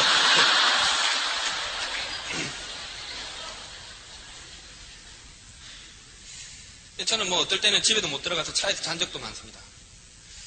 에메랄드가 되면 가난과 이별한다고 그랬는데 인생이 가장 가난해졌어요. 제가 그때 당시에 IMF가 왔었잖아요. 또 97년 12월부터 IMF 발표해서 98년이 굉장히 대한민국 전체가 어려웠는데 저는 사실은 뭐 그 5줄까지 독립을 했다가 그때 당시에 그 2줄이 유지되고 사이드가 한 700까지 떨어졌었어요. 그래도 뭐 세월 지나고 다른 분들 이야기를 들어보니까 뭐 제가 줄은 건 아니더라고요. 그래서 월 소득이 한 250만 원 정도 유지가 됐습니다. IMF 당시에 제가 나이 이제 31살 때 250만 원 정도 그때 당시 수입이면 적은 돈은 아닌데 문제는 뭐냐면 제 어머니 쪽으로 사고가 터져서 매월 갚아야 되는 이자만 해도 제가 250만 원이 조금 더 되는 것 같았어요. 그래서 제가 계산을 해보니까 이제 움직일 때 뭐 차 기름값이라든가 휴대폰 값이라든가 뭐 밥값 이런 거는 도저히 이제 쓸 수가 없잖아요. 그래서 제가 뭐 그냥 1년 내내 그냥 굶었던 것 같습니다. 아침에 그냥 대충 이렇게 하고 나와가지고 다니는 동안은 그냥 굶고 다녔어요. 그래서 그냥 차를 타고 다닐 수는 없었기 때문에 제가 그때 다시 그 명단을 짜고 뭐 여러 가지 일들을 했습니다. 사실은 그 일이 터지고 너무너무 감정이 우울해서 저는 어떻게 했냐면 제일 처음에는 죽을 생각했어요. 저 참 죽을 생각 자주 하는 것 같아요. 어떤 기분이었냐면 그 신은 저를 이 땅에 가난하게 살다 죽을 팔자로 딱 만들어서 보냈는데 제가 타고난 팔자 운명도 모르고 괜히 설치다가 하늘의 저주를 받는 기분이었습니다. 감정이 벗어나지지 않는 거야. 그래서 거의 일주일 동안은 오전에 뭐 미팅 가고 이런 건 하지만 사람이 이렇게 완전히 기가 없어진 것 같은 느낌이었습니다. 근데 일본에서 스폰서가 전화를 딱 하셨는데 그 상황을 금방 눈치채고 말도 한마디 안 했는데 갑자기 일본에서 바로 다음날 날라오셨어요. 그리고 부산 롯데호텔에서 저를 불러놔놓고 이야기를 해보라 그러시더라고요. 제가 내용 설명을 쫙 하니까 이야기를 쭉 듣고 계시다가 뭐라 그러냐면 제 턱 밑에다 대고 박수를 치면서 축하한다 김상 그랬어요. 그 뭐 집이 풍비박산난다 그러잖아요. 새벽에 뭐 돈 받으러 오신 분들이 그냥 조용하게 저 돈 받으러 왔습니다. 이렇게 안 들어옵니다. 예. 온 동네에 자던 사람 불 다 켜집니다. 뭐 경찰도 온 적도 여러 번 있었어요. 예. 난동을 피우다가. 그랬는데 그런 얘기를 하니까 뭐 듣기 좋은 이야기는 아니잖아요. 근데 그분이 뭐라 그러냐면 인생 최대의 장애는 인생 최대의 보상과 동반돼서 온대요. 그 장애의 크기가 클수록 보상의 크기가 크다는 것을 믿으라 그랬습니다. 지금 니한테 그런 큰 장애가 왔다는 사실은 바로 뒤 큰 보상이 따라오고 있다는 사실을 명심하라 그랬어요. 근데 왜 저는 그분의 말을 받아들였냐면 2년 동안 한 달도 빠지지 않고 매달 들어와서 4박 5일씩 5박 6일씩 저를 돕겠다고 오셨던 몸으로 했던 그분의 과정들을 제가 알기 때문에 그분의 말을 받아들일 수밖에 없었습니다. 어떻게 하면 되냐 그랬더니 베이스로 돌아가요. 베이스가 뭐냐 그랬더니 첫 번째 꿈이라고 그랬습니다. 애시당초 네가 아메를 시작할 때 하려고 했던 이유가 있지 않느냐. 그 꿈이 명확하게 다시 잡히면 명단을 다시 적으라고 했습니다. 그 다음에 세 번째, 그 명단까지 잡아지면 그 다음에는 숏오프닝을 했던 대로 다시 해나가라 그랬습니다. 그거밖에 없대요. 네. 그리고 이런 얘기 하셨습니다. 돈에 든 멍은 절대로 JNH 로션으로 안 풀립니다. 돈에 든 멍은 돈으로밖에 풀리지 않는다. 돈을 벌으라 그랬습니다. 아메를 하던 파트너들이 그만두고 있는 상황도 있었기 때문에, 많이 그만두고도 있었기 때문에 사업을 하지 않는 사람을 다시 사업을 시키는 건 어렵습니다. 그래서 저보고 수입이 될 수 있게 사이드 루비를 해보라 그랬습니다. 예. 그래서 제가 그 다음날부터 전열을 가다 놓고 오전에 필드를 움직이기 시작했어요. 종종 이런 이야기 합니다. 제가 솔로로, 저는 뭐 우렁이 강씨 같은 거 없어요. 집에 갔더니 뭐 몰래 여자가 피비를 해갖고 ABM 띄워준다든 이런 거 없습니다. 예. 제가 뭐 서울에 어딘가 미팅 왔는데 누가 이런 얘기를 했어요. 제가 담배를 피고 딱 뒤에 돌아서 있는데 누가 제 스피치가 마치고 딱 이야기하다가 이런 어떤 분들이 대단하다. 어떻게 총각이 혼자서 아메를 하면서 매출을 저렇게 내고 혼자서 어떻게 했을까 이러니까 샀겠지. 이랬어요. 누가. 어떤 여자분이 그날 저하고 사고 날 뻔했습니다. 그런 형태는 아니었습니다. 그래서 저는 원래 처음 배운 대로 시작을 했어요. 그러고 필드에서 계속 소비자를 만났습니다. 예. 지금도 마찬가지지만 저한테 혹시 여자분이 걸려서 화장품 설명 같은 거 걸리면 홀립니다. 예. 아티스트리 하면서 갑니다.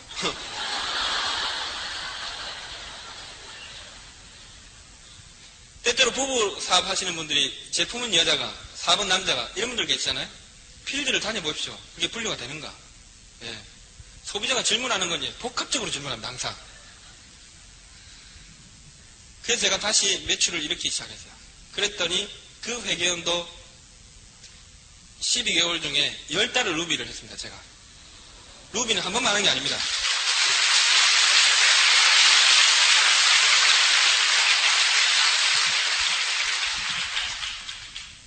박수 평생 안 받아보는 대목에서 오늘 박수를 여러 번 받는데 그의 기억은 많습니다. 그 명단을 썼는데 서울도 나오고 울산도 나왔어요. 도저히 부산에서 울산까지 차를 갖고 갔다 보니까 기름값이 10,000원 이상 드는데 제가 그걸 쓸 수 있는 형편이 아니었습니다. 매몰 갚아야 될 돈이 있었기 때문에. 그래서 이제 완행 기차가 있더라고요, 보니까. 이 기차를 타고 울산을 다니기도 하고. 그 다음에 또 제 친구들 사실 다 서울에 있습니다. 그 전까지는 멀다고 그냥 내비뒀는데 서울을 와야 되겠다 생각을 했어요.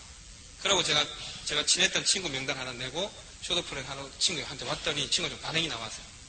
서울 올 때 가장 싸게 오는 방법은 그냥 일반 버스 타고 오는 겁니다. 우등 아니라도 평일에 오면 차에 뭐 옆자리 사람이 없기 때문에 우등처럼 올 수 있어요. 그래 왔는데 제가 사실은 이 그룹의 어떤 리더분하고 아주 좋은 인연이 있습니다. 너무너무 난감했는데 파트너 친구 이제 사업을 조금 관심을 가지고 이제 성내 IP에서 이제 만나기도 했는데 갈 데가 없었어요. 근데 우연히 부산에 또 오인명 다이아몬드라고 그분이 같이 올라오게 됐는데 그분이 아는 어떤 여자 리더분 한 분 소개를 해줘요. 보니까 이분이 좀 그때 보니까 좀 약간 구질한 느낌도 좀 있고 목소리 너무 교양틱하면서 굵고 이러면서 성내 IP에서 우리가 만났습니다. 근데 이분이 뭐라 그러냐면 미팅할 장소가 없으면 당신 집을 빌려주실 테니까 거기서 미팅을 하래요. 진짜 이게 하늘이 돕는 기분이었습니다. 그래서 제가 그분 댁에서 미팅을 한참 한 것 같습니다. 그리고 그분하고도 인연이 돼서 지금까지 꼭 제가 이런 자리가 있으면 말씀드리고 싶었어요. 그 박춘선 사장님을 계시죠. 그분이 그때 당시에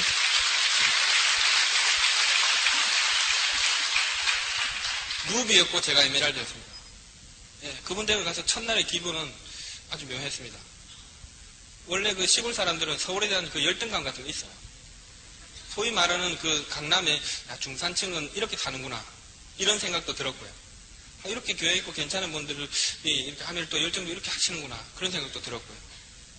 왜 제가 이런 이야기를 하냐면 아무 그 아메이 세계에서 저를 알아주는 사람 없을 때 너무너무 사회적으로나 제 개인적으로나 너무너무 극단적인 어려운 상황이었는데 너무너무 초라해 보였을 만한 김종화에게 또 좋은 그런 자리를 만들어 주셨어요. 아마 죽을 때까지 그분의 은혜는 또 있기는 어려울 것 같습니다. 제가. 그래서 제가 그 서울에 미팅도 다니고요. 그러면서 여러 가지 일들이 있었습니다. 그리고 그 해의 여행이 저는 96년도 괌여행부터 지금까지 한 번도 여행에 빠진 적이 없는데 첫해 괌여행은 사실은 제가 여행 때문에 아메를 한 게 아니기 때문에 가지 않았습니다. 그때 일본의 게스트 스피커로 제가 초대가 되는 바람에 일본에 가는 그 스케줄이 겹쳤어요. 그래서 일본을 가고 괌을 안 갔습니다. 그랬더니 제 스폰서가 뭐라 그러시냐면 게스트 마치고 다음 날에 리더십 세미나 시작되니까 일본 바로 괌으로 가라 그랬는데 제가 괌으로 안 가고 한국 들어와서 그냥 사업을 했어요. 그래서 스폰서가 뭐라 그러시냐면 저한테 미친놈이라 그러더라고요. 어떻게 리더십 세미나 안 가냐. 그래서 제가 전혀 모르고 지나갔다가 두 번째 인도네시아 발리 갈 때 큰맘 먹고 가기 시작했는데 제가 첫 여행 안 간 그 짓이 미친 짓이라는 걸 그때 알게 되긴 됐습니다. 그러고 그때 IMF 당시의 여행이 그 호주의 골드코스트였어요. 브루즈번에 내려가지고 말 그대로 황금빛이 하는 골드코스트라는 데를 가게 됐습니다. 저는 갈등이었어요. 이 여행을 갈까 말까 또다시 갈등하게 됐습니다. 왜냐하면 그때 당시 저희 어머니는 자식들한테 피해를 최소한 줄여보겠다고 자수를 해서 구속이 돼 있었어요. 교도소 생활을 1년 동안 하셨습니다. 저희 어머니 면회를 가면 뭐 피눈물 난다 그런 거 아시죠? 우리 동생이 키가 이만한 놈이 옆에 서 있으면 들썩 하면서 막 이렇게 욱욱 하면서 흐느끼려고 그래요. 그럼 제가 굉장히 뭐라 합니다. 니나 내나 지금 감정의 그 흐느낌 그런 거 달래고 있을 시간이 없다. 나가서 사업 설명하고 소비자 만들고 돈을 버는 방법에 뭐가 있겠냐? 그러면 저는 1년 동안 면회를 다니면서 저희 어머니 앞에서 운 적이 한 번도 없어요. 그래서 저희 어머니가 뭐라 그러시냐면 수없이 가족 면회 오는 옆에 사람들을 봤는데 가족이 와가지고 안 울고 간 거는 니밖에 없다고 그랬어요.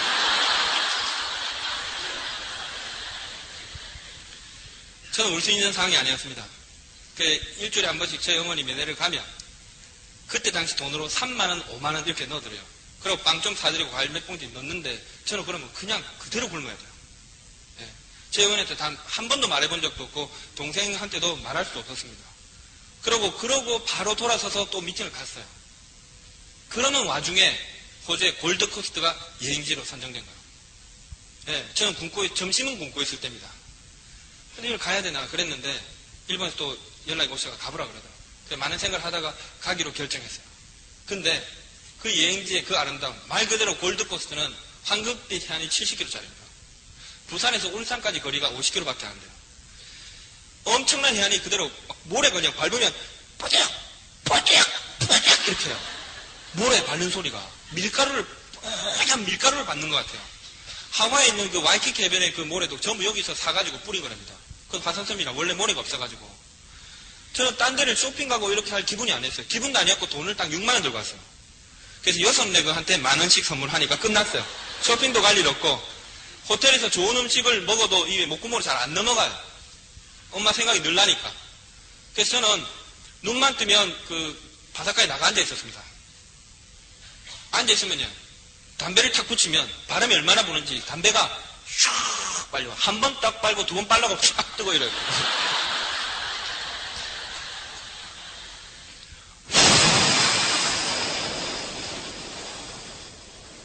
반나절 앉아 있으면요. 머리가 바람이 안에서 막 불어요. 어쩌면 제가 죽기 전까지 가장 최악의 극단적 상황 속에서 제가 지구 반대편에 한국 땅에서는 보이지 않는 바닷가를 보면서 제가 그렇게 일주일을 보냈습니다. 언젠가 또 골드코스트를 갈 일이 분명히 있을 거라 생각합니다만 그 98년도에 있었던 그 골드코스트 여행을 다시 또 되새기는 감회가 저한테 또 있을 것 같습니다. 그러고 그 여행을 돌아와서 제가 열심히 또 사업을 했어요. 그래서 결국은 그 다음 해에 파운더스 에메랄드가 되고 제가 5주를 Q12를 하면서 2년 반이 지나갔습니다. 그리고 2002년도에 제가 그 다이아몬드가 됐는데 저희 어머니가 결국은 1년 만에 나오시게 됐고 제가 2년 반 만에 사고가 터진 지 만 2년 반 만에 아메이를 통해서 벌었던 돈으로 현찰로 한 9,600만 원 정도 되는 것 같아요. 1억이 조금 안 되는 돈을 2년 반 만에 다 갚아냈습니다. 부산에 가면 그 유원 오피스텔이라는 그 건물이 하나 이제 서면에 가면 거기 밑에 1층에 한미은행이라고 있어요. 거기를 제가 매달 가면서 매달 거기서 이제 제가 카드 이게 통장 인출하면 월급을 딱 받으면 월급날 25일 날 가가지고 전부 이자 받을 분들한테 이체를 막 시킵니다. 그럼 허탈해져요. 근데 이제 루비가 되고 이러니까 보너스가 조금씩 여유가 생기잖아요. 그리고 또 아메에서 일주일 보너스를 계속 받으면서 그걸 갚아냈습니다. 마지막 날은 잊을 수가 없어요. 제가 10월 18일이 제 생일인데 그 10월 말쯤에 마지막 한 분이 차용증을 갖고 계신 분이 있었어요. 그분을 불러서 제가 그 은행에서 돈을 빼가지고 그분한테 돈을 드렸습니다. 그리고 이제 차용증을 탁 받는데 2년 반의 긴장이 그때야 풀리는 거예요. 몸에 경련이 와요.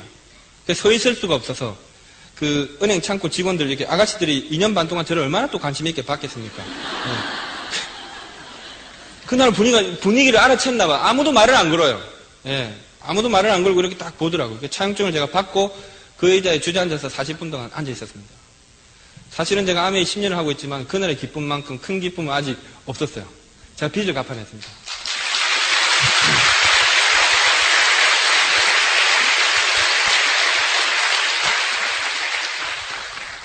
그리고 저희 어머니가 이제 그 빚을 갚고 다음 달에 바로 다음 달에 이제 집으로 돌아오셨어요. 너무너무 초췌해지고 너무너무 그 건강도 나빠져 있었습니다. 근데 바로 다음 달에 여행이 괌 가족 여행이었어요. 제가 5줄 Q12을 하고 있어서 그랬는지 비즈니스 클래스가 하나 나왔어요. 식구들이 따라가니까 앞좌석이 좀 남잖아요. 제 어머니를 비즈니스 자리 모시고 제가 뒤에 3등석 타고 괌을 갔습니다. 그 여행이 일어난 5박 6일 동안 저는 진짜 이런 말할 수 없어요. 그 앞에 여러 번 여행을 갔지만 단 한 번도 여행이 즐거웠던 적은 없습니다. 언제나 뭐 식사 테이블에서 저도 혼자 먹어야 되고 버스만 타도 전부 2자리 1자리인데 제가 끼기도 힘들고 그래서 저는 여행 가면 거의 뭐 밤만 되면은 남은 힘이 있으면 스스로 고통스럽기 때문에 풀장에서 에너지를 다 소모시킨다든지 뭐 계속 쇼핑을 하면서 하체가 풀릴 때까지 다닌다든지 이런 방법을 선택하는데 괌은 좀 달랐어요.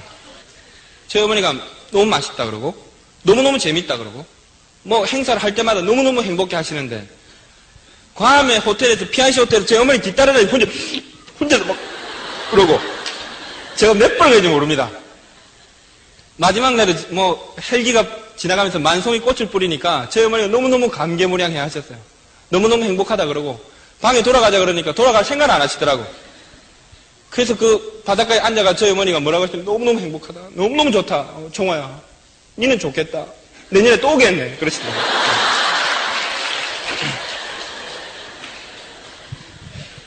그렇게 돌아왔는데 문제는 뭐냐면 제 파트너들은 이제 자기가 사는 집으로 갈 거잖아요. 아파트 같은 데로. 추운 겨울에 떠나서 열대지방에서 그 특급 호텔에서 잘 묵고 있다가 우리는 원래 우리 살던 데로 가야 되잖아. 그게 너무너무 우울한 거예요. 샤워 한 번 하려 해도 다이아몬드 결단을 해야 되는 그 집에 우리는 또 가야 되는 거예요. 정신적 충격이 너무 크니까 그때 제 꿈은 집을 사는 거였습니다. 그래서 제가 그 다음 달에 아메 일시일 보너스를 받았지만 그거를 이제는 빚을 안 갚아도 되잖아요. 제가 2,200만 원, 1,700만 원 계속 일시를 받아왔었어요. 제가 하여튼 이때까지 아메를 하면서 그 핀에 해당하는 최고 수입은 늘 제가 한 것 같아요. 한국아메에서. 그래 이제는 빚을 안 갚아도 되니까 목돈이 좀 생기잖아요. 은행 융자를 받으면 되고 그래서 그 다음 달에 꿈에도 그리던 제가 집을 계약을 안 했습니다. 미칠 것 같은 거야. 집을 보고 싶어서. 그래서 아무리 멀리 게스트를 가든지 아무리 멀리 늦게 일이 끝나도 매일 사는 집 앞에 갔어요. 2달 동안. 2달 동안 한 200번 정도 갔거든요, 제가. 딱 가서 셉니다. 1, 2, 3, 8층, 807호, 저기. 딱 보고 있어요. 12월 달에 밤 12시 넘어가지고 롱코트 쫙 입고 머리 무스 받은 놈이 서가지고 딱 있습니다. 40분 정도 서 있으면 모든 콧물이 확 이렇게 나와요. 그러면 거기 아파트 라인마다 관리인이 있는 아파트고 주차장 입구에 관리인 따로 또 서 있어요. 그래서 제가 이제 그 안에까지는 못 들어가니까 앞에서 주차장 입구 쪽에 차를 대고 롱코트 입고 딱 서서 딱 있습니다. 추워도 끝까지 참고 있어요. 2달을 가니까 누가 미치느냐면 이 주차장 관리하는 씨 미치려고 그래요. 네. 너무너무 궁금했냐. 보다 안 돼가지고 나중에 결국 따라가서 뭐라 그러냐면 도대체 어디서 오신 분이냐 물어보더라. 그냥 뭐라 그랬냐면 입주 예정자라고 그랬어요. 입주 예정자. 근데 왜 입주를 하면 되지 왜 오시냐. 아니 뭐 집 사놓고 막 본다는. 그러니까 그 주차 이걸 올려주시더라고요. 들어가 보래요. 그래서 제가 막 주차장도 구경하고 막 그랬어요. 그러고 그 2월 달에, 그 다음 2월 달에 제 어머니하고 이사를 가는데 이렇게 이야기했습니다. 그 보름 동안 저희 어머니한테 집에 있는 거 다 버리라고 했어요. 도저히 아무리 쳐다봐도 가져갈 게 없어요. 네. 제발 집에 복자나 뭐 인삼 같은 그려진 숟가락 같은 건 제발 버리고 가자. 평생 사시면서 잘 사는 친척이 좋은 물건 살 때마다 밀어내게 한 거. 당신이 한번 화장대 사본 적 없고 칼라 테레비도 우리 거 원래 아니었대요. 우리 어머니 밑에 이모가 칼라 테레비 늘 좋은 거 바꿀 때마다 밀려온 거래. 우리 집에서는 어머니 손으로 단 한 번도 가전제품 화장대 가구라고 사본 게 하나도 없대. 다 버리고 가자 그랬습니다. 보름 동안 얼마나 버렸던지 막 제 보던 책까지 싹이 다 버렸어요. 이불도 가져갈 게 없어요. 예, 무슨 이불이 막 옛날 학도 그려진 것도 나오고 이래서 다 버리라고 했어요.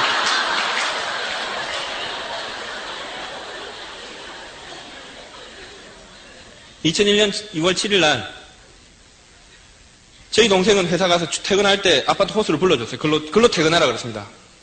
그러고 제가 오전 미팅을 마치고 집에 들어가서 저희 어머니를 모시고 제 타는 그랜저 어머니를 태우고 우리 둘이 이사를 했습니다. 그 동네 말 많은 가난한 동네 수다 떠는 아줌마들이 우리 모자 둘이서 떠나는 그 모습이 이사하는 광경이라고는 죽어도 상상할 수 없었을 겁니다. 가져간 거 아무것도 없습니다. 그런 걸 맨몸 이사라 그래요. 맨몸 이사. 그래서 그 아파트에 딱 도착했어요. 집에 아무것도 없어요. 정말 제가 2번 다시 저는 결혼이 어려울 것 같습니다. 살림을 사는데 3일째 마트를 걸으니까 나중에 이렇게 다리가 풀려 카트로 이렇게. 집에 있는 물건이 그냥 있어서 있는 거지. 하루아침에 그걸 다 사놓으려고 그러면 별의별 게 다 없어요. 네, 구울 거리가 몰라 쪽자가 없는 거예요. 국자가. 그거 또 사러 가야 돼.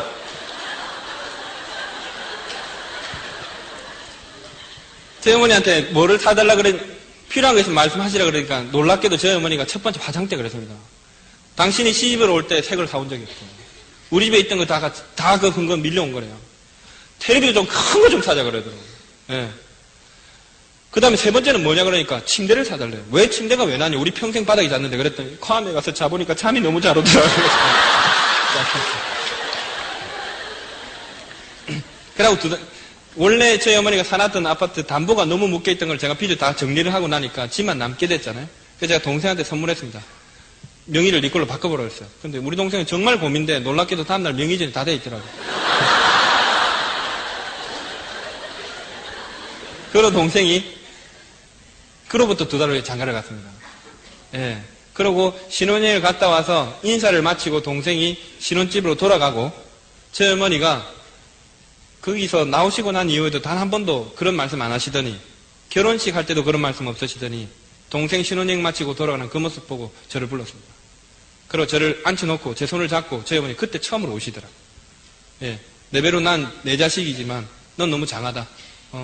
우리 장남이 아버지도 못한 일을 아버지 역할 다해서 동생까지 보내고 너무너무 대단한 분들, 종아 니보다 아메 미팅장에 나가보니까 잘난 사람 너무 많고 니보다 더 배운 사람, 더 가진 사람, 더 잘난 사람도 아메 힘들다고 그만두는데 니같이 별 볼 일 없는 놈이 아메를 6년 동안 하면서 단 한 번도 그렇게 엄살 심한 니가 엄마한테 와서 나가서 힘들다 어떻다 소리 한 번 없이 이렇게 장한 일 해내는 거 보니 우리 아들 너무너무 기특하다고 저를 안고 저희 어머니 울었어요.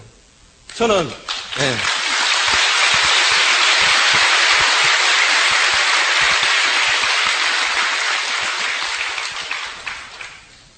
그 순간은 가장 행복했습니다. 그리고 제가 그 아파트에서 다이아몬드에 들어갔어요.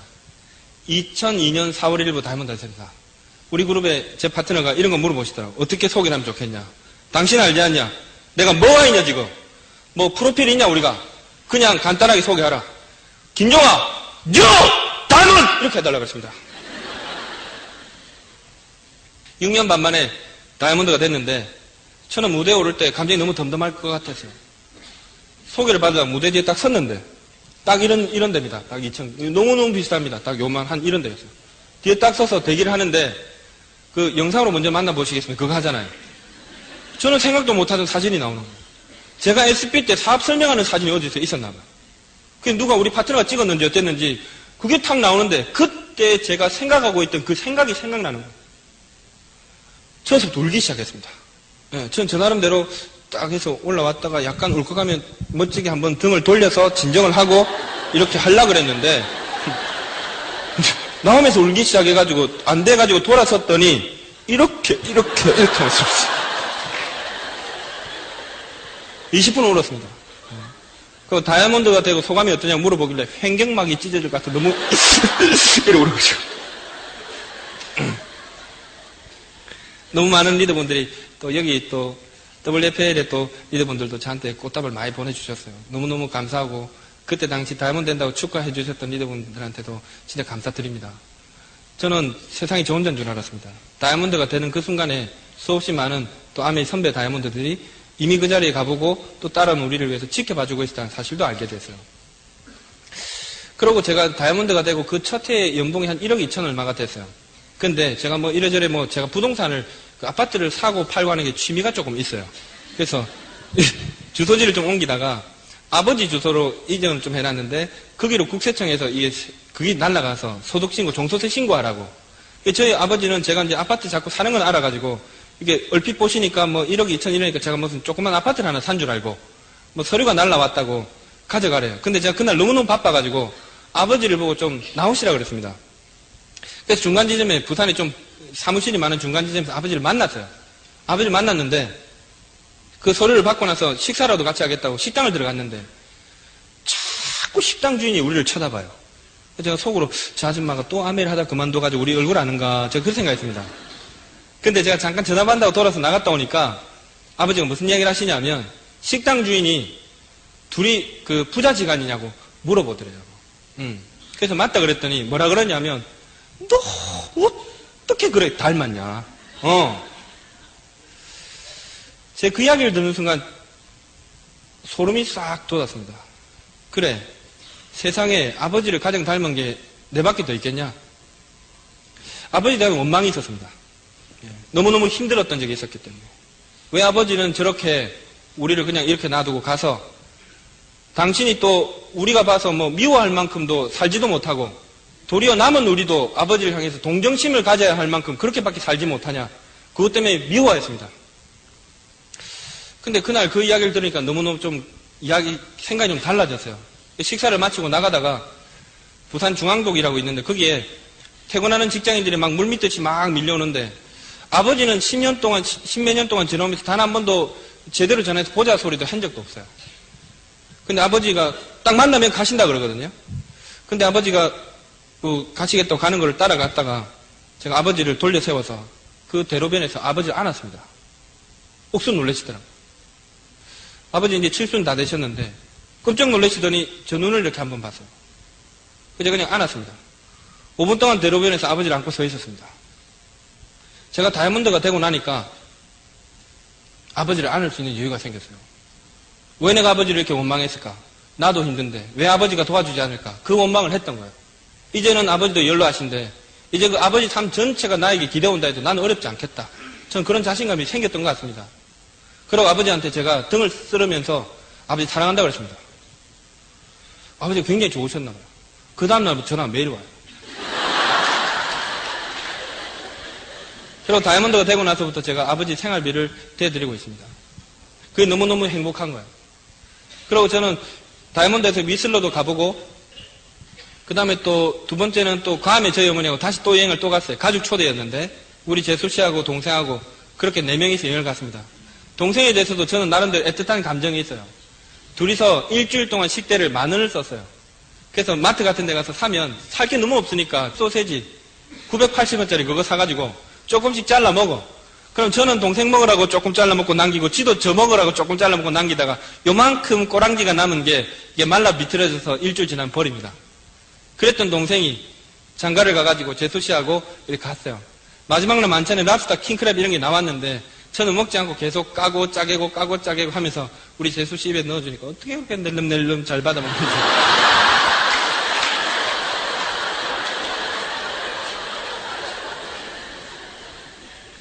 두 번째 다이아몬드 여행도 멋졌고 그 다음에 또 이번에 또 블루나이 여행도 말할 수 없이 행복한 여행이 있었습니다. 결국은 98년도에 제 스폰서가 저의 미래를 미리 본 것처럼 그렇게 말씀해 주셨어요. 지난번 미야자키 가족 여행이 있었던 거 아시지요? 제 미야자키는 저한테 특별한 사연이 있어서 제 스폰서 그 무로이노리고상을 초대했습니다. 가족을 다 오시라 그랬더니 학교도 가야 되고 이러니까 다들 못 오시고 혼자 오셨어요. 너무너무 제가 은혜를 입었기 때문에 그래서 우리 식구들이 다 가는데 우리 파트너들이 다 가는데 스폰서 오셔서 그 가까우니까 좀 오시라 그랬습니다. 그래 갔더니 부산에서 미야자키 가는 것보다 동경에서 오는 게 더 멀더라고요. 그래서 그 차도 빌려서 따로 다니면서 관광도 하고 스폰서한테 맛있는 것도 먹여드리고 그 다음날은 택시를 대절해서 미야자키에서 제일 좋은 식당을 좀 가자 그랬습니다. 그래 가서 식사를 대접하니까 우리 스폰서께서 뭐라 그러시냐면 더치페이를 하자 그래요. 더치페이 알겠는데 이건 내가 아메에서 버는 돈인데 내가 누구 덕에 벌었겠냐. 스폰서님 덕분에 그 가난했던 김종아가 100만 원 때문에 목숨을 걸었던 김종아가 월에 1,000만 원도 더 되고 2억을 다 벌어간다. 월에 연봉이 2억이 넘을란다. 걱정하지 말고 마음껏 드시라 그랬습니다. 그래서 둘이서 막 아주 좋은 식사를 하고 그렇게 헤어졌는데 사실은 제 스폰서 너무 엄하고 무서워가지고 아메 일을 하는 동안 지금까지 제가 먼저 악수하자 소리를 한 번도 못 해봤어요. 미야자키 공항에서 먼저 출발하시는데 제 스폰서한테 악수 한번 하자 했습니다. 네. 너무너무 감사하고 고마웠어요. 보잘것없던 김종아가 결국은 아메이라는 비즈니스를 통해서 스폰서나 많은 분들의 도움을 받고 결국 이 자리까지 오게 됐습니다. 그리고 지금까지 아메이를 하고 있는데 저는 지난달부터 수석 카운트가 들어가 있어요. 올해건도 지금 현재 수석 도전 중이지만 이게 그저 만만치는 않습니다. 작년에 제 그룹에서도 또 여러 가지 좀 안 좋은 일도 좀 있었어요. 그래서 제가 다시 생각했습니다. 베이스로 돌아간다. 그래서 지난 1월달부터, 작년 1월달부터 새로 사업 설명회에서 제가 새로운 레그 6개를 싹 만들었어요. 그랬더니 1년 동안 열심히 오전 오후를 쫓아다녔더니 그 레그들이 전부 성장해가지고 지금 이제 수석 다이아몬드 카운트가 들어가 버렸습니다. 이대로 하다 보면 결국 나이가 또 내가 나이 40에는 수석으로 이 해를 맞을 수도 있겠다. 그런 가능성을 봅니다. 잘 된지 안 된지는 장담은 못하지만 아메이에서 도전은 뭐 잘못됐다고 손해볼 거 없는 거잖아요. 그래서 또 다음 세계를 향해서 또 도전 중에 있습니다. 지난번에 그 제 40의 모델이 되는, 제 나이 40의 모델이 되는 카쿠다 코이치라는 일본의 더블 다이아몬드가 지지난주에 한국에 들어오셨어요. 그 같이 이제 좀 비즈니스하러 다녔는데 그분이 아주 재밌는 이야기를 하나 하셨습니다. 여러분, 나카지마 카오루는 잘 아시죠? 나카지마 카오루라는 사람이 직접 사인을 해가지고 그분에게 선물 하나 주셨어요. 그분은 다음 회견도 트리플을 도전하시는 분입니다. 그분이 선물이라고 자랑한다고 책을 이렇게 저한테 보여줬어요. 그게 뭐라고 나와 있냐면, 요즘 독도 분쟁 때문에 반일 감정이 있는데 일본말로 해서 죄송합니다만, 하나와 이키가타오 마요와나이 이런 문구가 딱 있었어요. 무슨 뜻이냐면, 꽃은 살아가는 방법을, 살아가는 길을 방황하지 않는다. 헤매지 않는다. 이런 뜻입니다. 무슨 뜻인지 전혀 필이 안 와닿지요. 예. 그게 무슨 뜻이냐면 땅에 한 사람이 해바라기 씨앗을 심었어요. 그래서 이 씨앗은 해바라기 씨앗으로 태어나서 땅에 이렇게 심어졌습니다. 해바라기 씨앗으로 심어진 해바라기가 땅에서 자라면서 단 한 번이라도 혹시 내가 민들레로 피지 않을까 이런 걱정 합니까 안 합니까? 절대로 하지 않습니다. 그 기후가 좀 안 좋고 아무리 땅이 척박하더라도 해바라기는 더디게 싹을 틔울지 모르지만 죽어도 해바라기로 자랍니다. 손톱 밑에 끼워놓으면 보이지도 않을 만한 요만한 나무씨 하나가, 식물의 씨 하나가 그런 고민을 하지 않는다. 대단하게 태어난 우리가 암의 비즈니스를 하면서 수없이 고민합니다. 내가 다이아몬드 되겠나? 그런 생각 합니까 안 합니까? 신은 이 땅에 우리를 오게 할 때, 신이 이 땅에 우리를 오게 했을 때는 분명한 이유를 가지고 우리를 보냈다고 저는 생각이 됐습니다. 저도 과거에는 평범한 수준이 아니라 평범 이하였던 사람입니다. 저도 다이아몬드가 됐습니다. 그리고 또 꿈도 꾸기 어려웠던 수석이라는 필을 향해서 어쨌든 지금 조금씩 한 발 한 발 나가고 있습니다. 촌에서 온 김종아도 6년 반 만에 다이아몬드가 됐는데 서울 계시는 여러분이 다이아몬드가 안 될 이유가 없다고 생각합니다. 여러분들이 비즈니스를 하는 동안 많은 일을 겪게 되겠지만 그 일을 하나씩 겪어 나가다 보면 여러분이 꿈꿀 수 없는 또 멋진 세계와 만날 수 있다고 저는 확신합니다. 오늘 이런 좋은 자리에 대단한 리더분들이 많이 계시는 자리에 미천한 저를 불러주셔서 저는 또 개인적으로 너무너무 영광이고 또 좋은 인연에 대해서 다음 기회가 있다면 또 이런 자리에 또 뵙기를 원하겠습니다.